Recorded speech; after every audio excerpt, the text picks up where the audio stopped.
సుంకాల పెంపు, వలసదారులపై ఆంక్షలు, H1B వీసాల ఛార్జీల పెంపు సహా అనేక నిర్ణయాలతో ప్రపంచాన్ని బెంబేలెత్తించిన ట్రంప్ భారత్ మీద మాత్రం పగబట్టినట్లే వ్యవహరిస్తున్నారు.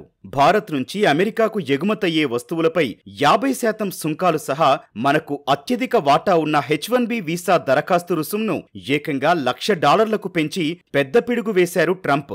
ఇన్ని చేదు పరిణామాల వేళ భారత్ అమెరికా మధ్య మరోసారి వాణిజ్య ఒప్పందంపై చర్చలు జరుగుతున్నాయి. కేంద్ర వాణిజ్య మంత్రి పీయూష్ గోయల్ నేతృత్వంలోని భారత బృందం చర్చల కోసం అమెరికా చేరుకుంది. గతంలో ఇదే అంశంపై 5 దఫాలు చర్చలు జరిగినా ఏకాభిప్రాయం రాకపోవడం, అమెరికా విధిస్తోన్న షరతులతో వాణిజ్య ఒప్పందం ఖరారు కాలేదు. ట్రంప్ ప్రభుత్వ వ్యవహార శైలి నేపథ్యంలో మరి ఈసారి ఏం జరగనుందో అనే ఉత్కంఠ నెలకొంది. వాణిజ్య ఒప్పందం విషయంలో ట్రంప్ సహా ఆయన ప్రభుత్వంలోని పలువురు రెచ్చగొట్టే వ్యాఖ్యలు చేస్తున్నారు. 140 కోట్ల మంది జనాభా ఉందని గొప్పలు చెప్పుకునే భారత్ గుప్పెడు మొక్కజొన్నలు కొనడం లేదని అమెరికా వాణిజ్య మంత్రి హోవార్డ్ లుట్నిక్ ఇటీవల వ్యాఖ్యానించారు. అయితే ఇలాంటి వ్యాఖ్యలను భారత్ పట్టించుకోవడం లేదు. ఆది నుంచి తన దృఢ వైఖరికే కట్టుబడి ఉంది. మరి ఈ దఫా చర్చలు ఏ తీరానికి చేరుతాయి? వాణిజ్య ఒప్పందం కుదురుతుందా? కుదిరితే ఎలా ఉంటుంది? దానివల్ల భారత్కు ఎంత ప్రయోజనం అన్న అంశాలపై ఉత్కంఠ నెలకొంది.